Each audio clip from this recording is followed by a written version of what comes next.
Hola a todos, soy el doctor Julien Moreau y estoy aquí para ayudarte a vivir una vida más saludable y plena después de los 60 años.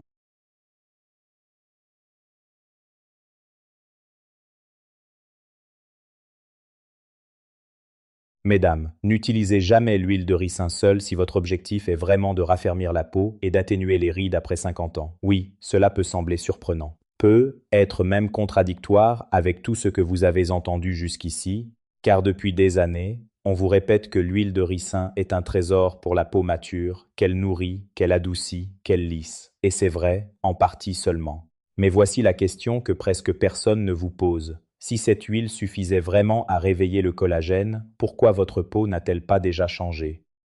Pourquoi, malgré vos massages du soir, malgré votre régularité, malgré tous vos efforts, vous vous réveillez encore avec le même visage fatigué, les mêmes zones relâchées, les mêmes rides qui semblent ne jamais bouger? Chaque soir, vous appliquez votre huile avec soin, vous massez doucement, vous prenez quelques minutes pour vous, votre peau paraît plus souple, plus douce, parfois même un peu plus confortable. Mais le matin, est-elle vraiment plus ferme? Les plis autour de la bouche ont-ils disparu? Le contour du visage semble-t-il plus tonique? Ou bien avez-vous simplement cette impression frustrante que la peau est mieux hydratée sans être réellement transformée? C'est là que le doute commence. Vous utilisez le bon produit, et pourtant rien ne se passe vraiment, ou du moins rien de suffisamment visible pour vous redonner confiance. Voilà le paradoxe. Votre peau n'est pas plus sèche, mais elle n'est pas plus dense non plus. Elle est plus douce, mais pas plus forte. Elle est mieux nourrie en apparence, mais les rides restent là, presque immobiles, comme si votre visage était entré dans une forme de pause silencieuse.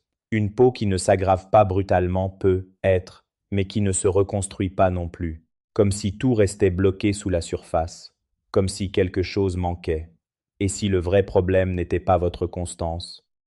Et si ce n'était pas non plus un échec de votre peau? Et si, en réalité, l'huile de ricin faisait seulement la première moitié du travail? C'est précisément ce que tant de femmes ignorent. Elles pensent que si la peau ne change pas, c'est qu'elle vieillisse simplement, que si les rides persistent, c'est qu'il n'y a plus rien à faire. Mais non, le problème n'est pas forcément que votre peau refuse de répondre.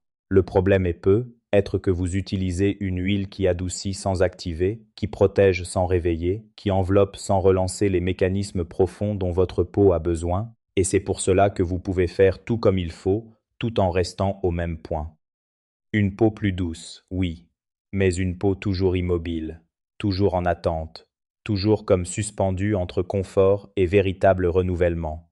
Vous, pourtant, vous avez essayé avec sérieux.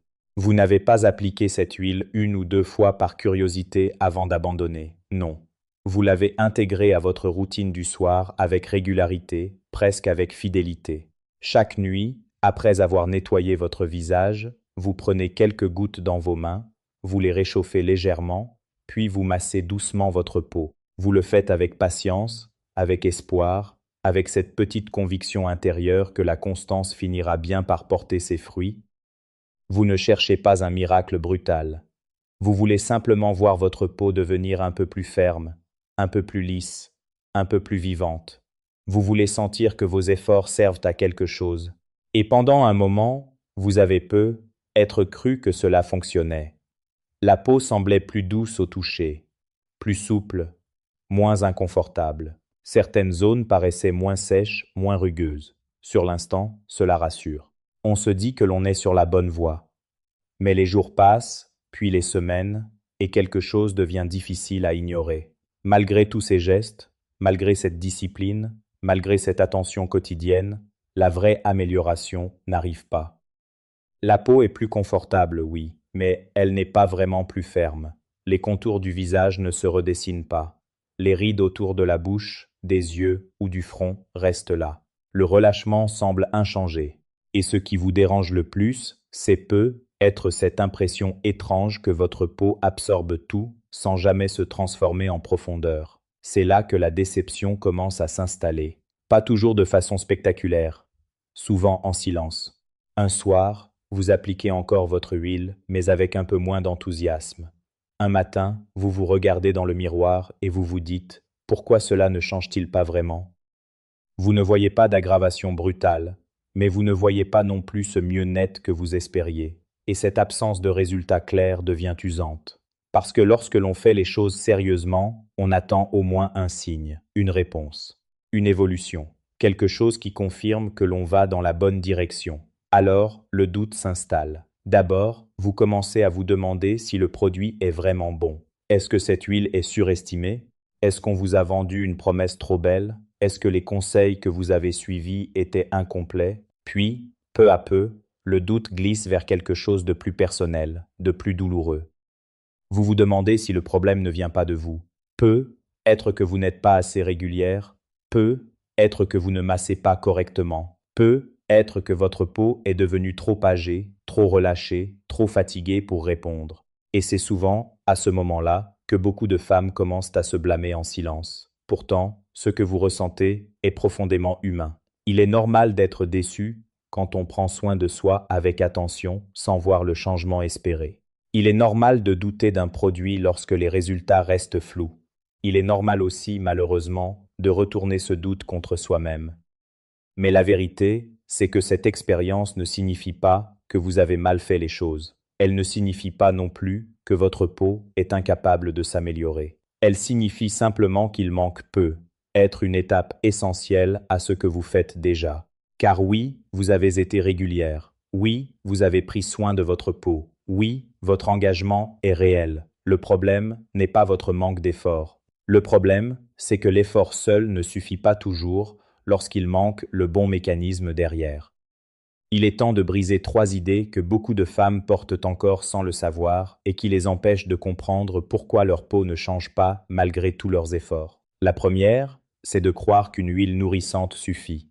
Parce qu'une huile est riche, confortable, protectrice, on imagine naturellement qu'elle fait tout. Elle nourrit, elle répare, elle régénère, elle relance la peau. Mais nourrir n'est pas la même chose que transformer. Une huile peut adoucir la surface, calmer la sécheresse, améliorer le confort immédiat, sans pour autant réveiller les mécanismes profonds qui reconstruisent réellement la fermeté. La deuxième croyance est tout aussi trompeuse, hydrater, c'est régénérer. Là encore, l'idée paraît logique. Si la peau est sèche, il faut l'hydrater. Si elle est mieux hydratée, elle ira mieux. Oui, l'hydratation est essentielle, mais elle ne suffit pas à elle seule à relancer la production de collagène, ni à réveiller des fibroblastes devenus lents avec l'âge. Une peau peut être plus douce, plus souple en surface, et rester pourtant relâchée, peu tonique, presque immobile de l'intérieur. Enfin, il y a cette troisième croyance, souvent la plus douloureuse, si je prends soin de ma peau régulièrement, j'aurai forcément des résultats. Cette idée semble juste parce qu'elle récompense la discipline, la patience, la constance. Mais en réalité, la régularité ne produit des résultats que si elle s'appuie sur le bon mécanisme. Répéter un geste incomplet ne suffit pas à déclencher une vraie transformation. On peut masser chaque soir, appliquer fidèlement son huile, ne jamais oublier une seule routine, et pourtant rester bloqué au même point, simplement parce qu'il manque l'étape qui réveille la peau en profondeur. C'est là que le changement de perspective devient essentiel. Le problème n'est pas seulement de nourrir. Le problème, après 50 ans, est souvent un manque d'activation. La peau ne manque pas toujours de soins, elle manque parfois d'un signal. Un signal qui relance la circulation, qui stimule les échanges, qui dit aux cellules qu'il est temps de réparer, de reconstruire, de recommencer à produire. Tant que ce signal n'existe pas, les soins restent à la surface. Ils consolent, mais ils ne reconstruisent pas. Ils enveloppent, mais ils ne réveillent pas. Et c'est exactement pour cela que tant de femmes ont l'impression que leur peau ne répond plus. En vérité, votre peau n'est pas faible, elle n'est pas cassée, elle n'a pas renoncé. Votre peau n'est pas fragile, elle n'a simplement pas encore été réveillée. Pour comprendre pourquoi la peau ne réagit plus de la même manière après 50 ans, il faut regarder bien au-delà de la surface. À cet âge de la vie, le problème n'est pas seulement cosmétique, il est profondément biologique. L'un des changements les plus importants commence avec la baisse progressive des œstrogènes. Beaucoup de femmes associent cette hormone à la fertilité ou à la ménopause, mais son rôle va bien plus loin. Les œstrogènes participent aussi à la souplesse des vaisseaux sanguins, à la qualité de la microcirculation et à la capacité des tissus à recevoir de l'oxygène et des nutriments. Lorsqu'ils diminuent après 50 ans, Les petits vaisseaux deviennent plus étroits, moins réactifs, moins capables de s'ouvrir correctement. La circulation ralentit alors de manière subtile mais réelle, et ce ralentissement change tout. Quand le sang circule moins bien, la peau reçoit moins de ce qui lui permet de se maintenir vivante et solide. L'oxygène arrive moins efficacement. Les nutriments essentiels sont délivrés plus lentement. Les échanges cellulaires deviennent paresseux. En apparence, cela peut ressembler à un simple vieillissement. Mais en profondeur, c'est davantage une forme d'appauvrissement progressif. La peau n'est pas seulement plus sèche ou plus fine. Elle est moins bien alimentée. Elle fonctionne avec moins de ressources, moins d'énergie, moins de capacité à se réparer. Et parmi les premières cellules touchées par ce ralentissement, il y a les fibroblastes. Les fibroblastes sont les cellules chargées de fabriquer le collagène, l'élastine et une partie importante de la structure profonde de la peau. Ce sont elles qui soutiennent la fermeté, la densité, la résistance et la capacité de la peau à rebondir. Mais ces cellules ne travaillent pas seules ni dans le vide. Elles ont besoin d'un environnement vivant, oxygène, nutriments, chaleur, circulation, signaux biologiques. Quand cet environnement se dégrade, elles ne meurent pas forcément, mais elles deviennent lentes, silencieuses, peu réactives. On peut presque dire qu'elles s'endorment. Elles perdent leur signal d'activation. Elles cessent de produire avec la même intensité. Et c'est à ce moment-là que la peau commence à changer de façon plus visible. Elle se relâche, elle s'amincit, elle garde plus facilement les plis, elle récupère moins bien après la fatigue ou le stress. C'est ici qu'apparaît l'idée la plus importante de toute cette explication, celle que presque personne n'explique clairement aux femmes. Le collagène ne disparaît pas simplement avec l'âge, il cesse en grande partie de fonctionner correctement parce que son système de soutien s'affaiblit. En d'autres termes, le collagène ne s'évapore pas du jour au lendemain. Il devient sous-produit, sous-activé, mal entretenu. La peau ne manque pas seulement de matière, elle manque d'élan biologique. Voilà pourquoi tant de femmes ont la sensation étrange que leur peau est encore là, mais qu'elle ne répond plus. Elle ne manque pas toujours de produits. Elle manque souvent de circulation, d'oxygène et d'activation cellulaire. C'est aussi ce qui permet de comprendre le rôle réel de l'huile de ricin. Oui, cette huile a des qualités intéressantes. Elle aide à retenir l'humidité. Elle adoucit la surface cutanée. Elle crée un effet émolien, protecteur, réconfortant, particulièrement utile sur une peau mature devenue plus sèche et plus fine. C'est pour cela que beaucoup de femmes sentent leur peau plus souple après l'avoir appliquée, et cette sensation n'est pas imaginaire. Elle est réelle, mais elle reste en grande partie superficielle. L'huile de ricin agit comme une couche de soutien à la surface. Elle aide la peau à ne pas perdre trop vite son eau, elle améliore le confort, elle apaise. En revanche, elle ne possède pas, à elle seule, la capacité de réveiller des fibroblastes devenus lents. Elle ne stimule pas suffisamment la circulation profonde. Elle n'envoie pas le signal biologique nécessaire à une véritable reconstruction du collagène. Autrement dit, l'huile de ricin fait une partie du travail, mais pas le travail complet. Elle prépare, elle enveloppe, elle protège, mais elle n'active pas vraiment. C'est pour cela qu'une femme peut l'utiliser pendant des semaines avec sérieux et ressentir une peau plus douce, sans voir de changement net sur la fermeté, les rides ou le relâchement. Elle hydrate le terrain, mais elle ne relance pas le moteur. Elle améliore le confort, mais elle ne restaure pas à elle seule la dynamique cellulaire dont dépend la réparation cutanée profonde. L'image la plus juste pour comprendre cela est très simple. C'est comme arroser seulement la surface d'une terre sèche. Le dessus paraît un peu plus souple, un peu moins poussiéreux, un peu moins dur. Mais au fond, la terre reste compacte, pauvre, inerte. Les racines ne sont pas réellement nourries. Rien ne redémarre vraiment. C'est exactement ce qui se passe avec une peau mature lorsque l'on mise uniquement sur l'hydratation externe. La surface semble mieux, mais la profondeur reste sous-alimentée. Les cellules qui devraient reconstruire restent silencieuses. Le collagène ne se réorganise pas comme il le devrait. Et la femme qui applique son huile avec soin finit par croire que son âge a tout arrêté, alors qu'en réalité, il manque surtout une étape d'activation. C'est pourquoi la vraie question n'est pas seulement « est-ce que ma peau est hydratée ?», mais plutôt « est-ce que ma peau reçoit encore assez d'oxygène, de circulation et de signaux pour se réparer ?» À partir du moment où l'on comprend cela, on cesse de voir le vieillissement cutané comme une simple fatalité. On commence à le lire comme un ralentissement physiologique. Et ce ralentissement peut être mieux soutenu si l'on agit non seulement sur le confort de surface, mais aussi sur les conditions profondes qui permettent au collagène de se remettre à travailler. Et c'est précisément là que la douleur devient plus profonde que la simple apparence. Parce que le plus difficile n'est pas seulement de voir une ride ou un relâchement apparaître. Le plus difficile, c'est de constater que, malgré tous vos efforts, votre peau semble rester au même point. Elle est plus douce, oui, plus souple au toucher, parfois, plus confortable après l'application de l'huile. Mais dans le miroir, l'essentiel ne change pas vraiment. Les contours restent relâchés. Les plis autour de la bouche sont encore là. Le bas du visage paraît moins net. Les rides ne disparaissent pas. La peau semble mieux traitée, sans être réellement reconstruite. C'est une expérience très troublante, parce qu'elle crée une contradiction émotionnelle.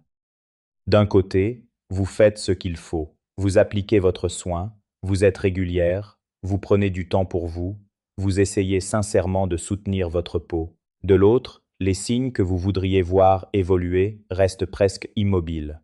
Alors une pensée douloureuse s'installe peu à peu. Je fais les choses correctement, mais cela ne sert à rien. Et cette pensée use. Elle fatigue.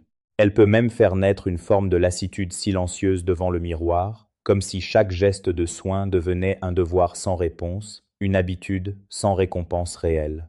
Beaucoup de femmes décrivent alors une sensation très particulière, celle d'une peau qui ne réagit plus. Non pas une peau agressée, ni une peau totalement abandonnée, mais une peau comme absente à elle-même. Vous appliquez une huile, un sérum, une crème, et il y a bien un effet sur le moment. La peau paraît plus calme, parfois un peu plus lisse. Mais quelques heures plus tard, tout semble retomber, comme si les produits restaient à la surface, comme si rien ne pénétrait là où le changement devrait vraiment commencer, comme si votre peau recevait le soin, sans savoir quoi en faire. Et lorsque cette sensation se répète, elle ne touche plus seulement la peau, elle touche votre confiance. Vous commencez à douter de vos produits, puis de votre routine, puis de votre propre capacité à améliorer les choses. Vous vous demandez si le skincare fonctionne encore pour vous. Vous changez peu, être de texture, de marque, de promesse. Une huile plus riche, une crème plus chère, un sérum plus actif. Mais au fond, le même sentiment revient. Pourquoi ma peau ne répond-elle pas? C'est là que naît un vrai sentiment de perte de contrôle. Non pas parce que vous ne faites rien, mais justement parce que vous faites beaucoup sans retrouver la maîtrise du résultat. Ce sentiment peut être très déstabilisant après 50 ans, car il donne l'impression que votre peau suit désormais sa propre logique, indépendamment de votre attention, comme si vous ne pouviez plus l'aider, comme si elle s'éloignait de vous. Et cette distance entre l'effort et le résultat est souvent plus douloureuse que les rides elles-mêmes, car une ride, on peut l'accepter. Mais faire tout comme il faut et ne voir aucune vraie transformation, voilà ce qui blesse profondément. On ne se sent pas seulement plus âgé, on se sent impuissante face à une peau qui semble ne plus écouter. C'est pourquoi il est si important de reconnaître cette souffrance sans la minimiser. Oui, une peau douce mais toujours relâchée peut être décourageante. Oui, voir les rides persister malgré les soins peut créer une fatigue émotionnelle réelle. Oui, avoir l'impression que le skincare ne fonctionne plus peut donner le sentiment d'avoir perdu le contrôle. Mais cette douleur ne signifie pas que votre peau est condamnée. Elle signifie simplement qu'elle essaie de vous montrer quelque chose d'essentiel. Le confort seul ne suffit plus, et votre peau attend peu, être non pas plus de produits, mais un mécanisme plus juste, plus profond, plus adapté à ce qu'elle vit aujourd'hui. Il faut maintenant changer complètement la manière de comprendre ce que votre peau attend réellement après 50 ans. Pendant longtemps, on vous a appris à croire qu'hydrater suffisait. Si la peau est sèche, on ajoute une huile. Si elle tiraille, on met une crème plus riche. Si elle devient plus fine, on multiplie les couches de soins. Cette logique n'est pas absurde, mais elle est incomplète. Car une peau mature ne souffre pas seulement d'un manque d'hydratation en surface, elle souffre souvent d'un manque de mouvement, de signal, de relance biologique. Voilà pourquoi il faut passer d'une ancienne équation trop simple à une compréhension beaucoup plus juste. Hydrater ne suffit pas, il faut hydrater et activer. L'hydratation, seule, apporte du confort. Elle assouplit, elle calme, elle limite la perte en eau, elle améliore l'apparence immédiate de la peau. mais elle ne force pas les fibroblastes à recommencer leur travail. Elle n'augmente pas, à elle seule, la microcirculation profonde. Elle ne réveille pas les mécanismes qui permettent au collagène d'être à nouveau synthétisé dans de bonnes conditions. En d'autres termes, l'hydratation prépare le terrain, mais elle ne déclenche pas la reconstruction. C'est là qu'intervient l'idée essentielle d'activation. Activer, cela signifie soutenir la circulation, améliorer l'oxygénation, envoyer à la peau le signal qu'il est temps de réparer au lieu de simplement maintenir. C'est pourquoi la vraie formule n'est plus « je nourris ma peau, donc elle va se reconstruire ». La vraie formule devient « j'hydrate pour protéger et j'active pour régénérer ». Cette nuance change tout. Elle explique pourquoi tant de femmes obtiennent une peau plus douce sans obtenir une peau plus ferme. Elle explique aussi pourquoi certaines routines semblent agréables, mais restent décevantes sur le long terme. Parce que, au fond, l'hydratation ne fabrique pas le collagène. Elle soutient l'environnement, mais seule l'activation peut relancer la dynamique cellulaire qui permet au collagène de se reformer. Et à partir du moment où l'on comprend cela, on ne cherche plus seulement à apaiser la peau. On commence enfin à lui donner les conditions nécessaires pour se reconstruire de l'intérieur. La solution ne consiste donc pas à ajouter toujours plus de produits, plus de couches, plus de promesses ou plus de gestes compliqués. Elle consiste à utiliser mieux, avec plus de précision et plus de compréhension. C'est cela, la grande idée à retenir. Après 50 ans, la peau mature ne répond pas forcément à la quantité, elle répond à la justesse. Autrement dit, il ne s'agit pas d'en faire davantage, mais de donner à la peau ce qui lui manque vraiment, au bon moment et dans la bonne combinaison. Et cette combinaison repose sur deux éléments essentiels qui doivent travailler ensemble. Le premier élément, c'est la base. La base, c'est ce qui protège, ce qui adoucit, ce qui prépare le terrain. Elle aide la peau à retenir l'humidité, à rester souple, à réduire la sensation de sécheresse et à renforcer le confort cutané. Sans base, la peau reste fragile, plus exposée, moins réceptive. Mais la base seule ne suffit pas, car une peau préparée n'est pas encore une peau relancée. C'est là qu'intervient le deuxième élément, le déclencheur ou le signal d'activation. Le déclencheur est ce qui stimule, ce qui remet en mouvement, ce qui soutient la circulation et réveille la communication cellulaire nécessaire à la reconstruction. C'est précisément l'union de ces deux dimensions qui ouvre enfin la voie à une vraie amélioration. Une base sans activation apaise, mais ne transforme pas. Une activation sans base peut être trop agressive ou mal tolérée. Ensemble, elles créent un environnement plus intelligent, plus équilibré, plus adapté à la peau mature. Voilà pourquoi la bonne stratégie n'est pas d'utiliser plus, mais d'utiliser plus juste. Préparer d'abord, activer ensuite, et laisser la peau recommencer à travailler avec ses propres mécanismes. La solution devient beaucoup plus claire lorsqu'on comprend le rôle précis de chaque huile et la façon dont elles doivent être utilisées ensemble. D'abord, l'huile de ricin joue le rôle de base. Elle est riche, protectrice, enveloppante. Sur une peau mature, elle aide à retenir l'humidité, à adoucir la surface cutanée et à limiter cette sensation de sécheresse fine qui rend le visage inconfortable et plus marqué. Elle crée une sorte de coussin protecteur, une base stable qui prépare la peau à recevoir davantage. C'est justement pour cela qu'elle ne doit pas être rejetée. Elle est utile, précieuse même, mais dans un rôle bien précis. Elle prépare, elle soutient, elle protège. Elle ne reconstruit pas à elle seule, mais elle rend la peau plus réceptive au processus de réparation. Ensuite, l'huile de romarin intervient comme l'élément activateur. Là où l'huile de ricin agit surtout en surface, l'huile de romarin soutient le mouvement sous la peau. Elle est connue pour favoriser la microcirculation, améliorer légèrement le flux sanguin local et aider l'oxygène à mieux atteindre les tissus. C'est un point essentiel, car après 50 ans, la peau ne souffre pas uniquement d'un manque de gras ou d'un manque d'eau. Elle souffre aussi d'une baisse de dynamisme interne. Les cellules fibroblastes, responsables de la production du collagène, deviennent plus lentes lorsqu'elles reçoivent moins d'oxygène et moins de signaux de réparation. L'huile de romarin aide justement à recréer ce contexte plus vivant, plus actif, plus propice au réveil cellulaire. C'est pourquoi la vraie force ne vient pas de l'une ou de l'autre séparément, mais de leur association intelligente. Quand l'huile de ricin apporte l'humidité, la souplesse et la protection, et que l'huile de romarin apporte l'activation, la circulation et l'oxygénation, on obtient enfin la logique qui manquait à tant de routine.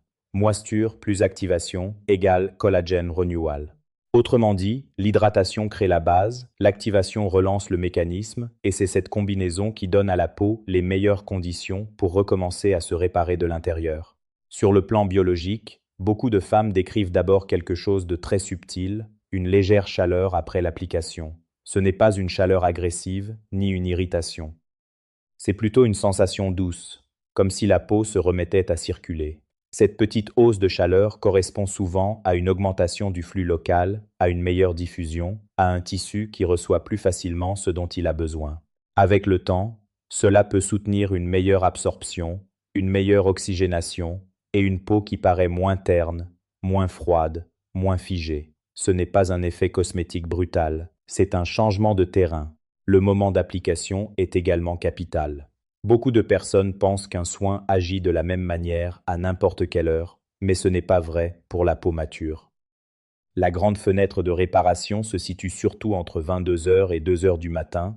C'est pendant cette période que le corps entre davantage en mode de restauration, que certaines sécrétions hormonales favorisent la régénération et que la peau devient plus disponible pour les processus de réparation profonde. Le jour, la peau est surtout en mode protection. Elle lutte contre la lumière, la pollution, la chaleur, le stress oxydatif. La nuit, elle passe davantage en mode réparation. Voilà pourquoi appliquer ce mélange le soir a beaucoup plus de sens que l'utiliser au hasard pendant la journée. Concrètement, la formule doit rester simple et précise, 2 cuillères à café d'huile de ricin comme base, auquel on ajoute 3 à 5 gouttes d'huile de romarin. Pas davantage, car la peau mature a besoin d'équilibre, pas de surcharge. On réchauffe doucement le mélange entre les paumes, puis on l'applique avec un massage léger, lent, sans tirer sur la peau. Les mouvements peuvent remonter doucement le long du cou, de la mâchoire, des joues et du front. L'idée n'est pas de frotter fort, mais d'accompagner la peau, de soutenir l'absorption et de favoriser ce réveil progressif du tissu. Ainsi, la méthode n'est ni compliquée ni artificielle. Elle repose sur une logique simple, préparer avec l'huile de ricin, activer avec l'huile de romarin, appliquer au bon moment et laisser la peau utiliser enfin ce soutien de manière intelligente. C'est souvent là que commence la vraie différence, non pas quand on n'en fait plus, mais quand on donne à la peau mature exactement ce dont elle a besoin. Au fond, le plus important n'est être pas de chercher à paraître plus jeune, ni de courir après une version ancienne de soi-même. Après 50 ans, l'objectif le plus juste, le plus apaisant et le plus réaliste n'est pas de forcer la peau à revenir en arrière, c'est de l'aider à recommencer à fonctionner. Car une peau qui travaille de nouveau, une peau qui reçoit mieux l'oxygène, qui retient mieux l'hydratation, qui relance doucement ses mécanismes de réparation, peut déjà transformer profondément la manière dont une femme se voit et se sent. Elle n'a pas besoin d'être parfaite. Elle n'a pas besoin d'effacer chaque ride. Elle a simplement besoin de retrouver de la vie, du confort, de la réponse, de la présence. C'est cela, le vrai message. Vous n'avez pas besoin de rajeunir à tout prix. Vous avez seulement besoin que votre peau retrouve sa capacité à se soutenir elle-même, qu'elle cesse d'être passive, qu'elle ne soit plus simplement adoucie en surface, mais réveillée en profondeur. Et lorsque cela commence à se produire, même subtilement, quelque chose change aussi à l'intérieur. On se regarde avec moins de frustration, on ressent moins cette impression d'impuissance. On retrouve une forme de paix, non pas parce que le temps s'est arrêté, mais parce qu'on sent que la peau répond de nouveau, qu'elle collabore, qu'elle n'est plus figée. Cette sensation est précieuse, surtout à une période de la vie où tant de femmes ont l'impression de perdre le contrôle sur leur apparence. Retrouver une peau plus souple, plus vivante, plus réactive, c'est souvent retrouver aussi un peu de maîtrise, un peu de confiance, un peu de douceur envers soi-même. Ce n'est pas une lutte contre l'âge, c'est un retour à l'équilibre, une manière plus calme, plus intelligente, plus respectueuse de prendre soin de soi. Si ce message vous a parlé, gardez-le avec vous ce soir. Et si vous pensez qu'il pourrait aider une autre femme à mieux comprendre sa peau, partagez-le autour de vous. Abonnez-vous et activez les notifications pour recevoir d'autres conseils pensés pour la santé, le bien-être et la beauté des femmes qui veulent vieillir avec sérénité, dignité et confiance. Avec l'âge, Prendre soin de sa peau ne signifie plus en faire plus, mais faire mieux et avec plus de compréhension. Beaucoup de femmes pensent que l'hydratation seule suffit ou que l'utilisation régulière d'une huile apportera forcément des résultats visibles. Pourtant, la véritable leçon est que la peau mature a besoin de deux choses essentielles, être nourrie et être activée. Une peau peut être douce et bien hydratée, mais rester relâchée si la circulation et l'oxygénation ne sont pas suffisantes. Cela s'applique aussi à la vie en général. Parfois, ce n'est pas l'effort qui manque, mais la bonne approche. Il ne faut pas se blâmer lorsque les résultats tardent à apparaître. Il faut plutôt chercher à comprendre ce qui manque réellement. Pour les personnes âgées, cela signifie adopter des gestes simples, réguliers et adaptés, sans excès ni pression. Prendre soin de soi devient alors un acte de respect et de bienveillance, et non une lutte contre le temps. Lorsque le corps est soutenu de manière intelligente, il retrouve souvent une partie de son équilibre. Et avec cet équilibre vient un sentiment précieux, celui de se sentir mieux dans sa peau, plus serein et plus confiant au quotidien. Hola a todos, soy el doctor Julien Moreau y estoy aquí para ayudarte a vivir una vida más saludable y plena después de los 60 años.